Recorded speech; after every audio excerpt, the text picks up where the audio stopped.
અગત્યની સૂચના છે અને ખૂબ જરૂરી છે। આપણી પાસે હવે ભોજનના દાતાઓ બિલકુલ નથી, ટોટલી ખાલી છે। આવનારી બધી જ તારીખો લગભગ આવતા 3 મહિનાની વાત કરીએ તો 3 મહિનામાંથી માંડ 3 કે 4 દાતાઓ આપણી પાસે બુક છે, બાકી બધી જ તારીખો ખાલી છે।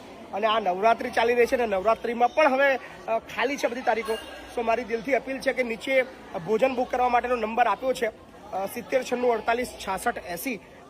ચોક્કસથી અમે ઈચ્છીએ છીએ કે આ વિડીયો સમગ્ર વર્લ્ડ સુધી પહોંચે, દરેક કન્ટ્રીમાં પહોંચે અને આપણા તમામ ગુજરાતી લોકો જ્યાં પણ છે ત્યાં આપણા સંસ્થાને ભોજન માટે સહયોગ કરે। અને અમે ઈચ્છીએ છીએ, અમે એવું નથી કહેતા કે તમે આખા દિવસનું ભોજન આપો કે તમે બહુ વધારે પૈસા આપો, માત્ર 10,000 રૂપિયાથી પણ તમે ભોજન બુક કરાવશો તો પણ ઘણું છે। સો દિલથી અપીલ છે આ વિડીયોને એક વખત શેર કરજો અને દિવ્યાંગ જે વડીલો છે, આપણા વૃદ્ધો છે અને આપણા જે બાળકો છે એના માટે માત્ર 10,000થી ભોજન બુક કરાવશો એવી અમે આશા રાખીએ છીએ। થેન્ક યુ સો મચ, ખૂબ ખૂબ આભાર।